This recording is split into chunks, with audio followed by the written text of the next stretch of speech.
Everyone's telling you there's a RAM shortage. There isn't. The factories are running at record capacity. The memory's being made right now by the millions. The RAM exists. It's just that 5 companies, sitting on more than $600 billion, already decided it belongs to them. You're not fighting a shortage. You're fighting a checkbook. And the number on that checkbook is so big it stopped making sense. So let's do the one thing nobody covering this story is doing. Let's follow the money, not the inventory. And to follow the money, you have to start with the number itself. Because once you see it, the shortage stops being the story. In 2026, the 5 biggest hyperscalers, Amazon, Microsoft, Google, Meta, and Oracle, the companies that own the cloud you rent, the AI you talk to, the search you use, are on track to spend somewhere north of $600 billion building out data centers in a single year. That's up roughly 36% from the year before. Not 36% over a decade, 36% in 12 months. And the latest industry forecasts keep revising that number. Every revision goes up, never down. Now, 600 billion is one of those numbers your brain just refuses to hold. So let's make it hurt a little. It's more than the GDP of most countries on Earth. It's the kind of money you'd need to build the entire US interstate highway system, coast to coast, except spent in a single year on buildings full of chips. If you took just the slice of that money aimed at memory and storage, and I mean just the slice, you could buy every consumer RAM kit sold worldwide many times over. The people you're competing with at the store aren't other gamers. They're that number. Because in an AI data center, memory and storage aren't an accessory. They're one of the single largest line items in the whole build. So when these companies spend, a giant chunk of it lands directly on the exact same factories that are supposed to make your RAM. That's not a coincidence. That's the whole mechanism. And it stays completely invisible, which is the part we need to talk about. Here's what nobody shows you. The way you buy RAM and the way a hyperscaler buys RAM are not the same activity. They're not even the same universe. You wait until you need it. You go to a store, you check a price, you buy what's on the shelf today. Simple. A hyperscaler does the opposite. They sign multi-year supply contracts, locking in enormous volumes of memory before the wafer it'll be printed on even exists. They're not buying inventory. They're buying the future output of the factory itself. Months, sometimes years, in advance. So when you walk into that store and the shelf is empty, remember, the fabs are running full tilt. The memory got made. It just got claimed before it was born. You're not early, you're not late. You were never in the room. And who's in the room? Really, 3 companies make the memory that matters. Samsung, SK Hynix, Micron. That's basically it. 3 names decide how much RAM the planet gets. Now put yourself in their shoes and be honest. You run one of those 3 companies. You've got a fixed amount of factory capacity. On one side, you've got hyperscalers waiving multi-year contracts and paying premium margins for the high-end memory their AI servers need.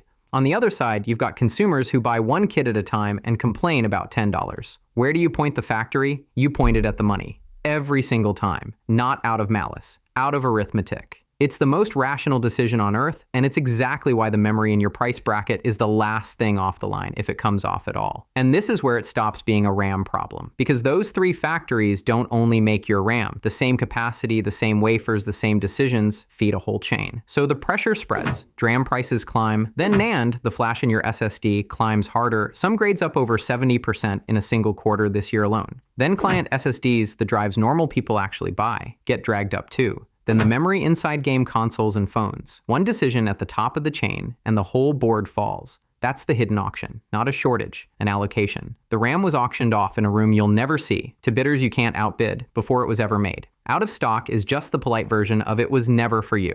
If this kind of breakdown helps, Patreon or membership keeps it going. Which brings us to the $600 billion question, literally. Is this a temporary spike you should wait out, or is this the new normal, the price of RAM for years? The case that this lasts is uncomfortably strong. That CapEx isn't a whim, it's committed, budgeted, already flowing. And you can't just conjure new factory capacity out of thin air. A new memory fab takes 3-4 years and tens of billions to build. So even if demand cooled tomorrow, the supply to relieve you is years away. The forecasts that go out toward the back half of the decade mostly assume prices stay elevated. The money's already spent. The concrete's already pouring. But there's another case, and history's on its side. Around the year 2000, everyone was certain the internet needed infinite bandwidth. So they buried fiber optic cable across the world. Fortunes went into it, and they massively overbuilt. So much of that fiber sat dark and unused for a decade that it got a name. The glut. The people who bet the boom would never end got wiped out. So the honest question isn't, is AI real? It's, does the return on all this spending actually show up? If the revenue from AI justifies $600 billion a year, this is a regime, and the cheap memory era is simply over. If it doesn't, if this is the fiber glut with better branding, then some of this capex freezes, contracts get renegotiated, and that wall of committed demand cracks. And when it cracks, prices don't drift down. They fall. My honest read? It's neither pure bubble nor permanent regime. It's a real build-out riding on top of a speculative bet, and nobody, not the CEOs, not the analysts, knows yet which part is which. So here's a falsifiable prediction, and I want you to hold me to it in the comments. I don't think consumer memory prices see meaningful sustained relief before roughly 2028. If DRAM in your card is noticeably cheaper than today well before then, I was wrong, and I'll say so. Screenshot this. So strip away the macro and land it. What does $600 billion of other people's money actually mean for you? Two people are watching this. Let's take both. If you're building or upgrading a machine, I'm not going to hand you a shopping list because prices are a moving target and this isn't that kind of channel. But the strategy shifts. When memory's the volatile, contested part of your build, you stop treating it as the throwaway line item. If you find the RAM you actually need at a price that isn't insulting, that's the part you lock in, not the part you gamble on getting cheaper next month. Because the pressure we just walked through doesn't point down.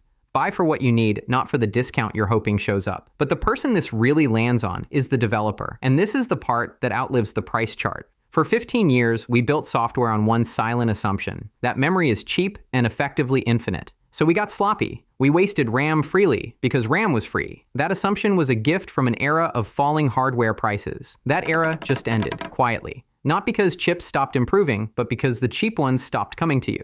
And the moment memory becomes scarce and expensive again, software efficiency stops being a nerdy virtue and goes back to being money. The engineer who can make something run in half the RAM isn't showing off anymore. They're the one whose product still ships when everyone else's cloud bill doubles. Frugality is about to be a competitive advantage again. It's been a long time. I'll admit something. For years, I was one of the people who assumed cheap hardware was a law of nature, that every year the memory got bigger and cheaper and I never had to think about it. It felt permanent. It wasn't. It was just a window. And the window closed while most of us were looking at a spec sheet, not a balance sheet. So the next time someone tells you there's a RAM shortage, you'll know the truer sentence. There's no shortage of RAM. There's a surplus of money that isn't yours. The memory got made. It just went to the highest bidder in a room you were never invited to. Now this whole video was about the money, where it went and why, but it never told you what they're actually building with it, down at the level of the silicon itself. Why the exact memory going into those AI servers is architecturally different, and why that architecture is the reason your RAM specifically got left behind.